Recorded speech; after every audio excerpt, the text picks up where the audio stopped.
evening. Good, thanks for being here today. So introduce yourself to our audience. Definitely. My name is Mundy. I'm originally from rural Missouri. Actually born and raised, got here about 11 years ago from New York City. By trade, I'm a talent acquisition specialist, so I get to specialize in human capital. I get to work with companies and candidates to make sure that they're building performance teams and making sure there's a win-win-win. In regards to community engagement, I am very proud to be a part of the Texas Organizing Project. I serve on their political committee as well as the GLBT Political Caucus. I'm on their Rules and Administration Committee. I've worked with child advocates in the past, partnered with the City of Houston Neighborhoods Division, and I'm just very, very excited to be here tonight. So thank you so much for having me.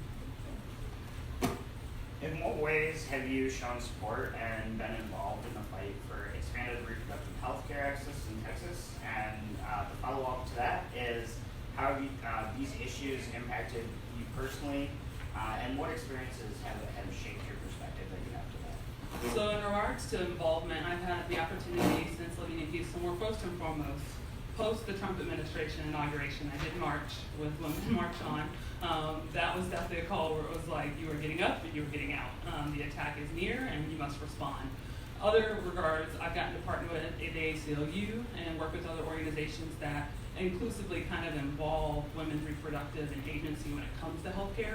And so there's been times where it's been like the petition signing and the giving financially, but normally it's partnering with organizations that include that in their overall comprehensive holistic vision on how they want to make sure that equity is being championed and making sure that everyone has a voice at the table when it comes to healthcare. In regards to the personal involvement. So growing up in rural Missouri, I was raised in abstinence only, very religious, strict environment. And so in college, when I had gotten to the point where just hereditary, and I'm not gonna get too detailed, but hereditary, the menstrual process for my family, hereditary-wise, is just very painful and very intensive and very long. So as a freshman in college, I mean, I'm going through an 8-day cycle of very heavy, this cannot be right. And so at that point, from a role standpoint, there was really nothing but Planned Parenthood, and because I was raised very abstinent only, wait till marriage, it wasn't like I had a lot of family who could be like, okay, you should probably do this. And so I found a local Planned Parenthood, and they put me on contraceptives for 4 years, and that cut that directly into 4 days and took the pain away and just made quality of life more bearable. And so in college, I got a lot of flack because I was on contraceptive not for the prevention of pregnancy. And that was one of the things that helped me really understand that Planned Parenthood does so much when it comes to reproductive health and when it comes to healthcare. And I'm very thankful that I had that experience out the gate. On another personal level, my beautiful fiance is to the right. Her name is Amanda. A couple years ago, she lost her husband due to suicide and immediately lost her insurance. And he was the breadwinner, white, cis male, Texan. No one's gonna be shocked with that information. She made a third of what he made, and so immediately lost her health insurance. And then shortly after, as we began to get more serious, it's like, okay, we have very different histories here from a sexual health standpoint, and so the full plant panel, the full-blown thing should happen, and really she didn't have insurance, and her only option was Planned Parenthood. And so $100, full-blown panel, HIV, everything included, and that really allowed us to start our relationship in a responsible manner. And when I think about the agency that comes with reproductive health and healthcare, a lot of it for me is about responsibility and accountability, and you cannot do that without education. And so that's the experience I've had personally with Planned Parenthood today.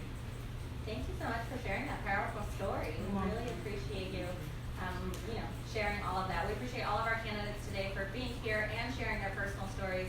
It's a very important election. It's a very important issue. These are deeply personal causes and stories. And it's a big part of helping to destigmatize and demystify, as we've talked about, what Planned Parenthood does and what reproductive health rights and access really means. So the next question is, an individual's well-being is not only affected by the services they receive, but by social determinants of health, such as income, education, physical environment, access to health services, genetics, and social support networks. In addition to protecting reproductive health and rights, what other core issues will you fight for to help champion healthy communities? So I absolutely love this question, and to be quite honest, my campaign is primarily focused around champion equity through mitigating privilege. And the reason why I put through mitigating privilege on it, and it's created quite a dialogue if you can imagine, is that there are many privileges that exist So yes, there are academic, there are race, there are monetary, there are gender, there are a plethora of privileges that exist, and we all have implicit bias. So out the gate, we all have privilege. And so to keep things equitable and to really champion equity, you've got to mitigate that privilege. Me and my fiance talk about academic privilege all the time. And my fiance is a white, cis woman. And so when we talk about academic privilege, I have 2 degrees. One of them is an undergrad, one of them is a master's. And out the gate, she's back in school for the first time to actually better herself.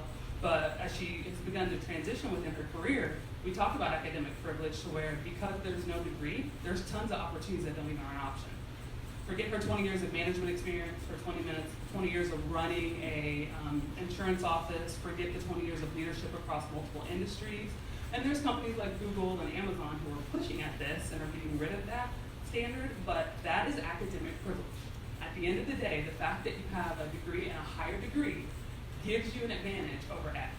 And that's something that can be mitigated. And we see entities like your Google and your Amazon who are working on their end, but that can be done across the board. So whether it has to do with academia, local socioeconomic, gender, race, it is very important to me in this campaign that we create bills and legislation that champion equity, but you cannot do that, and I'm a firm believer in this, unless you mitigate privilege. Great, thank you for that response, and thank you so much for that. Please pronounce your first name for me again. Maya. So what I like to tell the business world, because they really like this, it's on my LinkedIn, so it's Maya, pronounced like Angelou, spelled like Pharaoh. So they love that, it's very helpful. So think Maya Angelou, but you'll spell it like Mia Pharaoh. Wonderful. Thank you, Maya Mundy, for being with us. Thank you so much.